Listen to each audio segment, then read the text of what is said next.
ಜಗದ್ಗುರು ಶಿವಾನಂದದವರಿಗೆ ನಮಸ್ಕರಿಸಿ, ಪರಮ ಪೂಜ್ಯರಾದ ಗುರುದೇವ ಆತ್ಮಾನಂದದವರಿಗೆ ನಮಸ್ಕರಿಸಿ, ಶ್ರೋತ್ರಿಯ ಬ್ರಹ್ಮನಿಷ್ಠ ಜಗದ್ಗುರು ನಿರಂಜನಪ್ಪವರಿಗೆ ನಮಸ್ಕರಿಸಿ, ತತ್ಸ್ವರೂಪ ಹಾಗೂ ಸನ್ನಿಧಾನದಲ್ಲಿರ್ತಕ್ಕಂಥ ಪರಮ ಪೂಜ್ಯರಾದ ಸದ್ಗುರು ಸಮರ್ಥ ಶಿವಾನಂದಪ್ಪವರ ಪಾದಗಳಿಗೆ ನಮಸ್ಕರಿಸಿ, ಪಂಡಿತ್ ಬಸವರಾಜಪ್ಪವರ ಪಾದಗಳಿಗೆ ನಮಸ್ಕರಿಸಿ, ಅಲ್ಲಿ ಬಂದಿರತಕ್ಕಂಥ ಎಲ್ಲ ಆಧ್ಯಾತ್ಮ ಬಂಧುಗಳಾದ ಎಲ್ಲರಿಗೂ ನಮಸ್ಕಾರ.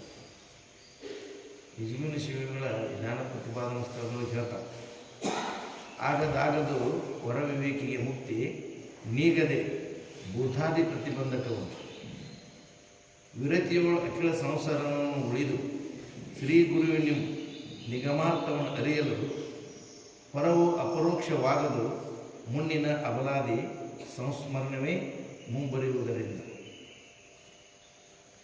ಜಡಬುದ್ಧಿ, ಜನಸಂಗರತಿ, ವಿಷಯ ಆಸಕ್ತಿ, ಬಿಡದೆ ಮಾಡುವ ತರ್ಕ, ಅಭಿಮಾನ, ಕಡು ಚಪಲತೆ ಗೂಡಿ ಸುವಿಚಾರವಿರೆ ತತ್ವದೆಡೆ ವೇದ್ಯವಾಗುದಿಪ್ಪುದರಿಂದ ಆಗದಾಗದು ಹೊರವಿವೇಕಿಗೆ ಮುಕ್ತಿ, ನೀಗದೆ ಭೂತಾದಿ ಪ್ರತಿಬಂಧಕವು.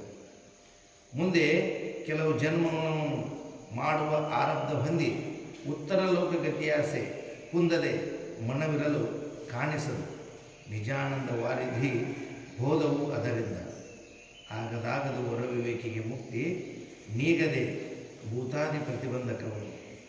ಇಂತು ಮೂದರ ನೆನೆಸುವ ಬಂಧದ ಇರುವನು ಓರಂತೆ ಅರಿದವನು ತೊಲಗಿಸುವ ಶಾಂತಿ ಮುಂತಾದ ಸುಗುಣವು ಇಲ್ಲದಿರೆ ಸಲ್ಲನಂತೆ ಚಿನ್ನಿದಿ ನೋಡ ಅದರಿಂದ.